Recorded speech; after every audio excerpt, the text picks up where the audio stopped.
All right. Very nice to meet everybody. My name is Zach. I'm the clinical specialist for Centec, and I'm also a NICU nurse from Children's Hospital of Orange County. And today I'm just going to review some stuff about your new TCOM. So we noticed that you guys have been using the sterile water, and actually that's not an approved substance to be using with our TCOM device. So for now on, we're going to be using the contact gel, and you'll see these at your bedside, and they'll be also in your supply rooms as well. So each of these sticks are single dose, and there's actually about 3 to 4 drops in here. So with that, you only need 1 drop for every application that you use it onto the sensor. So you can go directly onto the sensor membrane or directly inside the ring. So just remember, contact gel only, no more sterile water. When you actually go to clean the sensor, once you take the sensor off of your patient, out of the ring, always visually inspect your membrane. It should have a clear coating. It should be free of any air bubbles, any nicks, anything like that. If you notice any of those things, just let your equipment tech know and they'll have to replace it for you. But you'll simply take it off, take your alcohol wipe, very gently over the membrane, around the edges and the back. When you open up the door, you'll put the sensor inside like so.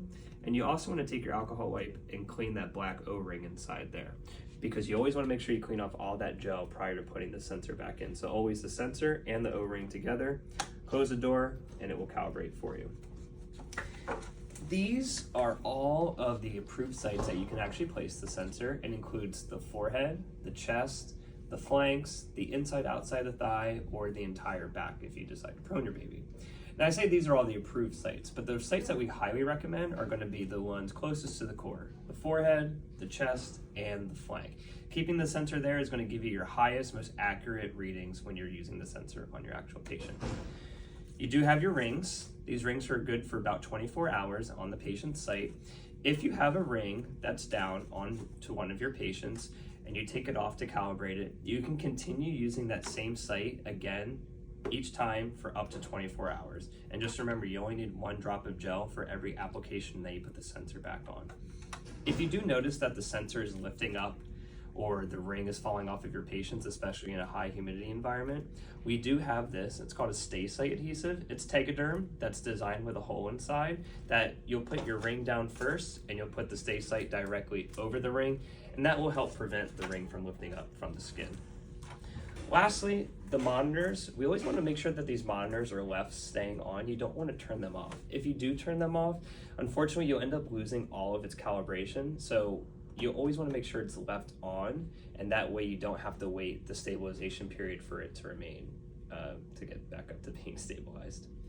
And that is all that I have for you. I hope you find this very insightful.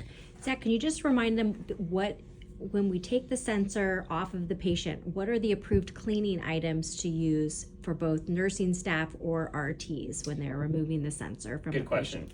That's going to be alcohol wipe only. No purple tops, no chlorhexidine, just alcohol only on both the sensor and the O-ring. Everything else you can use purple wipes on. Other than that, just the alcohol. And lastly, can you just go over the site locations for any patient over 12 months of age for any of our PICU therapists? Sure.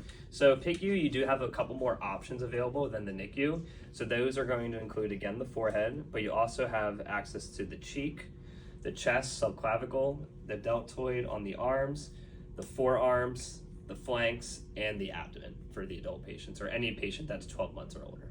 Perfect. And Zach, how many points on average should we be within our ABG readings? Like, can you give us a good spectrum there? Because we've heard a lot from RTs today that we're 10, 15 points off of our gas. Yes. So the average correlation should be anywhere between 2 to 5 points, no more than 5.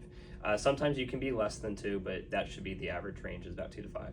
If you find yourself that you're having those higher or off correlations above 5, that's when you want to do a little bit more investigating. Make sure you definitely look at your membrane, make sure you look to see where you're actually placing the sensor, and of course, avoiding any tight pressure over the sensor itself. Great. Thank you very much. Thank you.